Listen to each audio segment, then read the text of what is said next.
জানিয়ে দিব এই মুহূর্তে পাওয়া সর্বশেষ বাংলা সংবাদ। শুরুতেই শিরোনাম।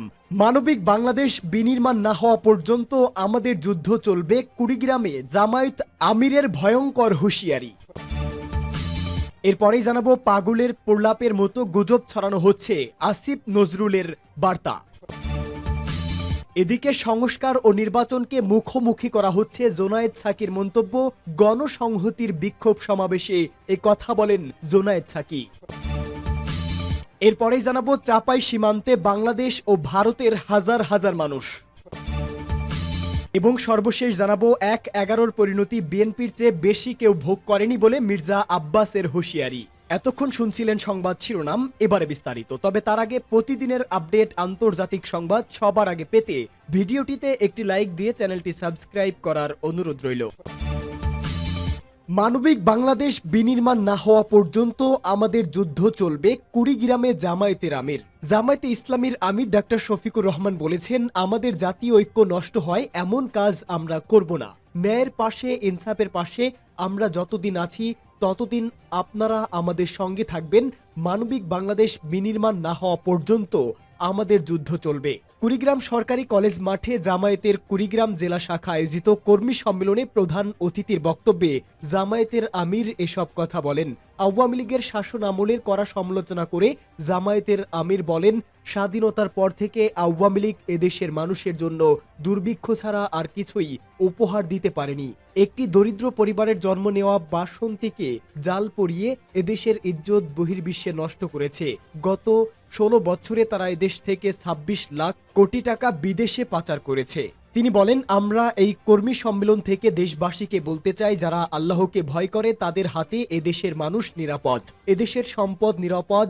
ফ্যাসিস্টরা যেন পুনরায় ফিরে না আসে এবং আমরা যেন তাদের আশ্রয় প্রশ্রয় না দেই। জামায়াতের আমির বলেন, আওয়ামী লীগ বলেছিল তারা ক্ষমতা থেকে সরে গেলে একদিনেই তাদের ৫ লাখ নেতাকর্মীকে খুন করা হবে, জামায়াত নাকি এই খুন করবে। কিন্তু গত ৫ আগস্টে ফ্যাসিস্ট হাসিনা সরকারের পতনের পর এখন পর্যন্ত জামায়াতে ইসলামীর নেতৃত্বে কোথাও কোনো খুনের ঘটনা ঘটেনি।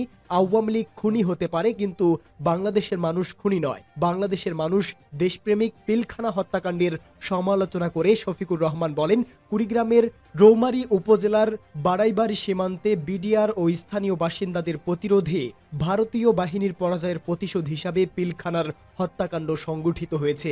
কুড়িগ্রামের ফুলবাড়ি সীমান্তে কিশোরী ফেলানি হত্যার বিচার বিগত ফ্যাসিস্ট সরকার দুর্বল ও নতজানু পররাষ্ট্র নীতির কারণে করতে পারেননি। এসব হত্যাকাণ্ডের প্রতিটির বিচার হবে, খুনিদের কোনো মাপ নেই।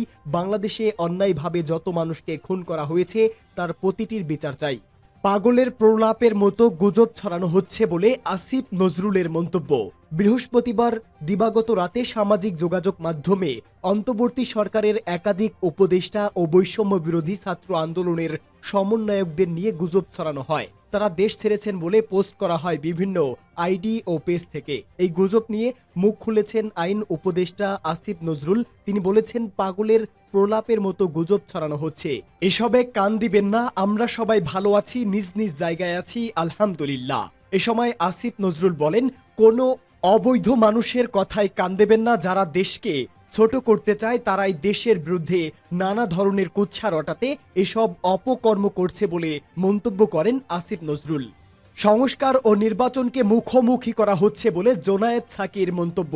সংস্কার ও নির্বাচন নিয়ে একটা মুখোমুখি অবস্থা তৈরি করা হয়েছে বলে মনে করেন গণসংহতি আন্দোলনের প্রধান সমন্বয়কারী জোনায়েদ সাকি। তিনি বলেছেন, সংস্কার ও নির্বাচন কোনো মুখোমুখি ব্যাপার নয়। নির্বাচনের জন্য সংস্কার দরকার, আবার সংস্কার শেষ করার জন্য নির্বাচন দরকার। কাজেই সংস্কারের পক্ষ নিয়ে কেউ যদি নির্বাচনকে বিলম্বিত করার কথা বলেন সেটা মানুষ নেবে না।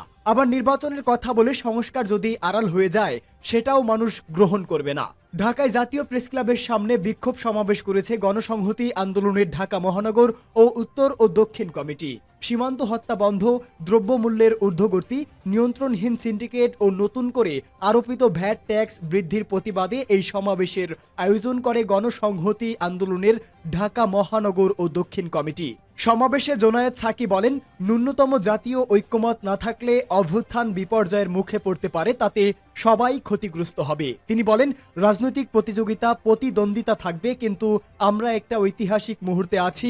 যে ঐতিহাসিক মুহূর্তে আমাদের ন্যূনতম জাতীয় ঐক্য রক্ষা করতে হবে। গণসংহতি আন্দোলনের এই শীর্ষ নেতা বলেন, ভুল হলে ভয়ঙ্কর পরিণতি আসতে পারে, কাজেই জনগণকে ঐক্যবদ্ধ থাকতে হবে। জনগণকে ঐক্যই জুলাই আগস্টের অভ্যুত্থানকে সফল করেছে। জনগণের ঐক্যই এই নতুন একটি গণতান্ত্রিক পথে নিয়ে যাবে। ভারত শেখ হাসিনার পক্ষ নিয়ে দুনিয়ার সামনে বাংলাদেশকে হেয়ার করার চেষ্টা করছে উল্লেখ করে জোনায়েদ সাকি বলেন, আমরা যদি ঠিকঠাক মতো ব্যবস্থা নিতে পারি, ভারতের মিডিয়ার উল্লেখযোগ্য অংশ এবং তাদের শাসক দল বাংলাদেশের বিরুদ্ধে অপপ্রচার করলেও সেটা টিকবে না। বাংলাদেশের মানুষ সত্যের উপর দাঁড়িয়ে আছে, এই দেশ সম্প্রতি আর ঐক্যের উপর দাঁড়িয়ে আছে। চাপাই সীমান্তে যেভাবে জড়ো হলো হাজারো বাংলাদেশি। সম্প্রতি চাপাই নবাবগঞ্জে ভারত বাংলাদেশ সীমান্তে দুই দেশের কয়েক হাজার মানুষ উপস্থিত হয়েছে। মুখোমুখি অবস্থান ও ধাওয়া পাল্টা ধাওয়া সীমান্ত উত্তেজনায় নতুন মাত্রা যোগ করেছে। সীমান্তে বিএসএফ এর বেড়া দেওয়ার চেষ্টা করার 2 সপ্তাহের মধ্যে একই সীমান্তে উত্তেজিত জনতার বিপুল উপস্থিতি এবং আক্রমণাত্মক অবস্থান উদ্বেগ সৃষ্টি করেছে। সরজমিনে সীমান্ত এলাকা ঘুরে দেখা যায়, স্থানীয় মানুষের মধ্যেও উদ্বেগ ও আতঙ্ক রয়েছে।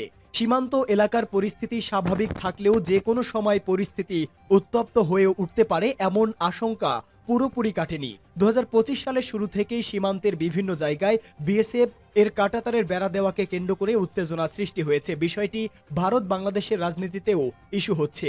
সীমান্ত নিয়ে উদ্বেগের কারণ, 18 জানুয়ারি ভারত বাংলাদেশ সীমান্তে উভয় দেশের কয়েক হাজার মানুষ উপস্থিত হয়ে ধাওয়া পাল্টা ধাওয়ার অংশ নেয়। বিজিবির হিসেবে বাংলাদেশ অংশে 10 থেকে 15 হাজার মানুষ সীমান্তে উপস্থিত হয়। সেদিন পরিস্থিতি নিয়ন্ত্রণ করতে এবং উত্তেজিত জনতা ছত্রভঙ্গ করতে বিএসএফ এর কয়েক রাউন্ড টিয়ার শেল ছুড়তে হয়। সীমান্তে উপস্থিত দুই দেশের জনগণের মধ্যেই ক্ষোভ দেখা গেছে। অনেকেই দেশীয় অস্ত্র শস্ত্র লাঠি সোটা নিয়ে কাস্তে নিয়ে সেখানে উপস্থিত হয়েছেন।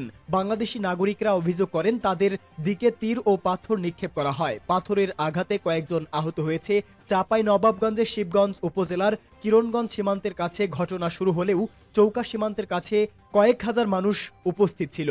স্থানীয় জনগণের পাশাপাশি দূর দূরান্ত থেকে সাধারণ মানুষ ভিড় করেছিলেন সীমান্তের শূন্যরেখার কাছে। সীমান্তবর্তী কালীগঞ্জ গ্রামের কৃষক, সাধারণ মানুষ এবং বেশ কয়েকজন গ্রামবাসীর সাথে কথা বলে জানা গেছে, স্বতঃস্ফূর্তভাবে সাধারণ মানুষ অংশ নেয়। সেই সাথে আশেপাশের গ্রাম, উপজেলা এমনকি জেলা শহর থেকেও মানুষ হাজির হয়। ছিল উৎসুক জনতাও। এতে মানুষের উপস্থিতির পেছনে সীমান্তের শূন্যরেখার কাছে তারকাটার বেড়া দেওয়া নিয়ে ক্ষোভ বেড়েই চলেছে। 1-11 পরিণতি বিএনপির চেয়ে বেশি কেউ ভোগ করেনি মির্জা আব্বাস।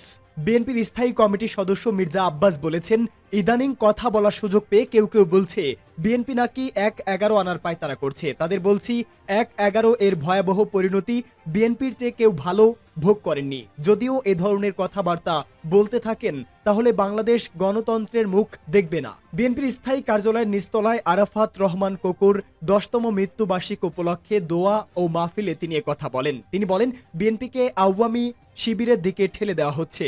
নিজের চেহারা আয়নায় গিয়ে দেখুন, দেশবাসীকে ঠকানোর পায়তারা করবেন না। আমাদের ভারতের দালাল বা আওয়ামী লীগ বানানোর চেষ্টা করবেন না। চক্রান্ত না করে দেশে শান্তি ফেরানোর চেষ্টা করুন। নতুন দল গঠনের বিষয়ে দলের অবস্থান পরিষ্কার করে মির্জা আব্বাস বলেন, নতুন দল গঠন নিয়ে বিএনপি হিংসা করে না। গণতান্ত্রিক ধারায় দল পরিচালনা করুন, বিএনপি আপনাদের স্বাগত জানাবে। তবে যারা বিএনপিকে বিভিন্ন শিবিরে ঠেলে দিয়ে ফায়দা হাসিলের চেষ্টা করছেন, তাদের পরিণতি কিন্তু ভালো হবে না বলেও হুঁশিয়ারি দেন মির্জা আব্বাস।